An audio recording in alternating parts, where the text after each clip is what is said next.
దాన్ని తీసేస్తేనే లోపలికి పంపిస్తామని అడ్డుకున్నారు. ఒకవేళ తీయకపోతే ఎగ్జామ్ రాయనీయమని బెదిరించి తీయించేశారు. దేశంలో చట్టాలు, పరీక్షల రూల్స్ అందరికీ ఒకేలా ఉండాలి కదా, కానీ ఒక మతానికి ఒక రూల్, ఇంకో మతానికి ఇంకో రూల్ పెడితే దాన్ని ఏమంటారు? కర్ణాటకలో ఇప్పుడు కరెక్ట్ గా ఇదే జరుగుతుంది. గతంలో కర్ణాటకలో కాంగ్రెస్ ప్రభుత్వం ఒక సంచలన నిర్ణయం తీసుకుంది. ఎంట్రన్స్ మరియు కాంపిటేటివ్ పరీక్షల సమయంలో ముస్లిం విద్యార్థులు హిజాబ్, బుర్కా వేసుకుని రావచ్చని, అది వారి మతపరమైన హక్కు అని అధికారికంగా పర్మిషన్ ఇచ్చింది. సరే, వాళ్ళ నమ్మకాలను గౌరవించడం సంతోషమే, కానీ హిందువుల మత స్వేచ్ఛ విషయానికి వచ్చేసరికి ఆ గౌరవం ఏమైంది? ఇటీవల కర్ణాటకలో సిఇటి ఎంట్రన్స్ పరీక్షలు జరిగాయి. బెంగళూరులోని ఒక సెంటర్ కి ఒక హిందూ విద్యార్థి పరీక్ష రాయడానికి వెళ్ళాడు. సెక్యూరిటీ చెకింగ్ సమయంలో అతడు వేసుకున్న పవిత్రమైన జంధ్యం అంటే యజ్ఞోపవేతం చూసిన అధికారులు దాన్ని తీసేస్తేనే లోపలికి పంపిస్తామని అడ్డుకున్నారు. ఒకవేళ తీయకపోతే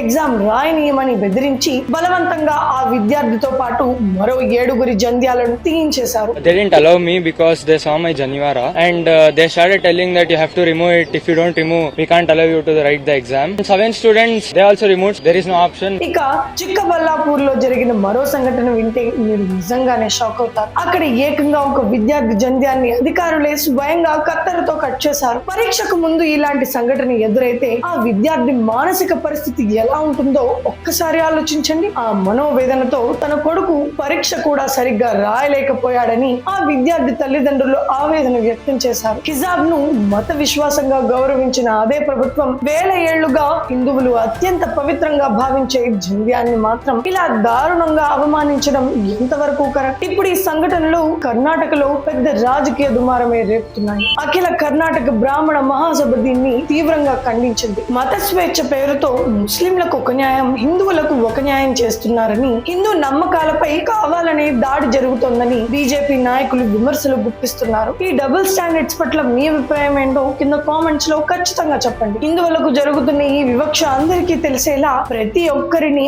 ఆలోచింపజేసేలా ఈ వీడియోని షేర్ చేయండి. జై హింద్.